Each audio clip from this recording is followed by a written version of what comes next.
You're listening to Big World Network.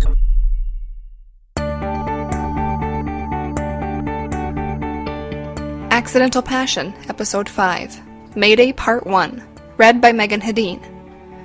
Warning: although there is no material subject matter within that couldn't be found in any general bookstore with no age constraint, this series is rated 18 and contains adult situations and content. It is intended for mature audiences only and should not be read if you are uncomfortable with graphic sexual intimacy. Ryan was enjoying the flight from Detroit to Santa Monica Airport and was particularly relaxed since it was late and most of the airline traffic had dwindled down, reducing his workload in the cockpit. Other than a few remaining red-eye flights, it was mostly cargo aircraft, so air traffic control had given him a pretty direct routing, which was rare going into Los Angeles airspace.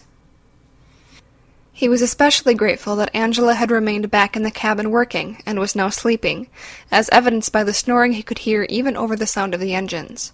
She had started the flight up front next to him for the takeoff, but had moved to the back by the time they had leveled off at 45,000 feet for the 4.5-hour flight.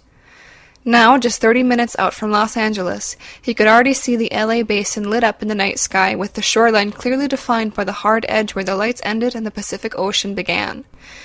He had spent the majority of the flight thinking about meeting with Kim earlier in the evening, as he monitored the instrument panel in the dark cockpit. It had been an amazing encounter, and he could still almost taste her lips on his. That he had come straight to the airport after their encounter in the parking lot and hadn't had time to shower left him a little turned on, knowing that Kim's scent and evidence of their sex was still on his body, as if he was carrying a secret with him. He knew that would probably be a little over the top for some, to be turned on by something like that, but the very thought of Kim left him full of desire. It wasn't what he had imagined the first time with her would be like. He had fantasized about it being more of a long love-making session, not a passionate, barely contained, desire-filled sexual encounter in a parking lot. Still, he reflected, it was anything but a disappointment. It had left him feeling so good and so fulfilled, having finally been able to physically connect with Kim. Watching the altitude change as he managed the autopilot into the initial descent, he tried to imagine the feeling of her hands on his neck and chest and back, and how she had pulled him into her, breathing in short little breaths by his ear as he filled her, until she gripped his back, digging her fingers into his shoulders as she came. Ryan's thoughts were abruptly snapped back to reality as a yellow caution light flashed brightly in the dark cockpit, diverting his attention. Pushing it to stop it from flashing and shine steady, he looked at the annunciator panel to see what had triggered it. It was an autopilot out of trim message, indicating that the autopilot wasn't able to properly trim away the flight control forces and adjust for their current flight altitude. Fortunately, he knew there was a backup to the primary trim system, and wasn't particularly concerned as he reached across to the empty seat beside him for the emergency procedures checklist. Following the checklist, he found the circuit breaker in the cockpit side panel for the primary trim and reset it. The message didn't clear, so he continued on with the procedure, attempting to engage his secondary trim, which was a manual wheel located to the side of his right knee. The wheel didn't move and was completely bound up. This, he knew, suddenly made things much more serious. Additionally, he had completed the emergency procedure with no resolution. Looking at the instruments again, he noted that the plane was now dropping through 22,000 feet in a constant airspeed descent. This was good since the autopilot would not need another trim adjustment until the aircraft leveled off or changed airspeed, and so far it was maintaining control of the aircraft. But if he waited too long to turn the autopilot off, it could snap off on its own from excessive loads, resulting in an aircraft upset or even potential structural damage. Gripping the control yoke with both hands, Ryan pushed the red autopilot disconnect button with his left thumb, causing the anticipated autopilot off alert. However, despite expecting some control forces and having gripped the yoke with both hands, the sudden ballooning of the aircraft and forces required to keep the nose down was something Ryan was not prepared for, causing the airplane to very rapidly pitch up and then back down as he corrected, resulting in a slight negative G and the sensation of being momentarily weightless.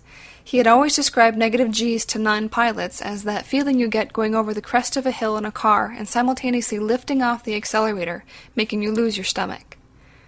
Ryan heard a brief startled yelp from behind him, having forgotten about Angela in the back. Despite the little upset of the aircraft, he smiled briefly, knowing the bump probably startled her awake. He was able to easily steady the aircraft in the descent without the autopilot, and adjusted the pitch attitude to reduce some of the control forces required to keep things together. Within a moment, Angela had made her way to the front and poked her head into the cockpit opening. "What's going on?" she asked, noticing the yellow caution light still glowing steady on the instrument panel. "Just a little flight control problem," Ryan said calmly. "Flight control? How can flight control be a little problem?" she asked incredulously. "It's fine, truly. The primary and secondary trim systems have failed for some reason, but I will be able to fly without them." "Are you sure?" Ryan was rapidly becoming annoyed with her as he tried to manage hand flying with the heavier control surface loads. "Angela, sit down and buckle in back there. Let me work on the problem and I will let you know when we are ready to land. I'm going to divert to LAX, though, where there is a lot more runway available." "We're going to be okay, right?" "Yes. Now sit down," he said, a little more sternly. As she moved back to the cabin to buckle in, Ryan keyed the push-to-talk button on the yoke to contact Southern California Approach Control. "SoCal Approach, we are declaring an emergency," Ryan stated calmly into the microphone in his headset, followed by the identification of his jet. Explaining the problem, he requested a diversion into Los Angeles International, and Approach Control began giving him a set of vectored headings and altitudes toward the airport. Since he had to hand-fly the jet with considerable resistance, it was difficult for Ryan to set up for the landing and to adjust radios and controls. "This is going to be fun," he mused. Angela worked her way back to her seat and buckled in, looking out the window. It was clear that the amount of lights below were increasing as they neared Los Angeles. She surprised herself by how relaxed she felt, but honestly had to credit it to Ryan's natural calmness and confidence that he typically exuded. Then, as she sat back down, the agent and publicist in her took over as a brilliant idea flashed through her mind like an electrical shock. She was actually impressed with herself that she was able to come up with such an inspired plan despite the tension and uncertainty of the flight, and smiled as she reached for her purse and removed her cell phone. Turning it on, she was relieved to see that she was actually getting a signal. Looking through the address book, she found what she was looking for and dialed the number. She knew she couldn't ask for a better publicity opportunity, and wasn't about to pass on capitalizing on this. Lying in bed beside Kevin, who was reading a fitness magazine, Kim decided she might as well watch some television since he didn't look like he was going to turn off the light anytime soon. She reached for the remote and, aiming it at the flat screen mounted on their bedroom wall, watched as it lit up to a news channel. At the top of the screen was live video of emergency equipment standing by with lights flashing in the dark. In the bottom of the screen was a still photo of Ryan. Kim listened to the commentator report that the famed writer and pilot was dealing with a potentially serious emergency and was currently circling over LA with his publicist on board, burning off excess fuel before making an attempt at landing. Kim felt her heart jump into her throat. It had only been several hours since he had been inside her, and she had professed her love to him, and here he was on CNN.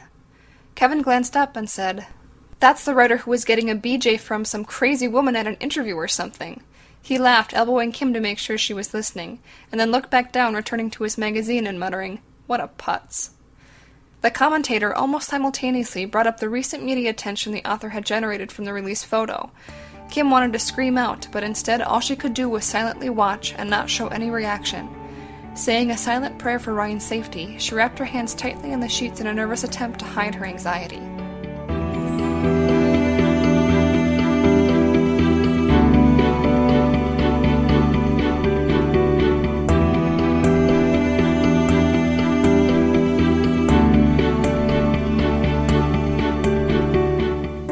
This has been a presentation of Big World Network.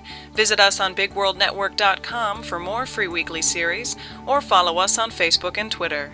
Thanks for listening.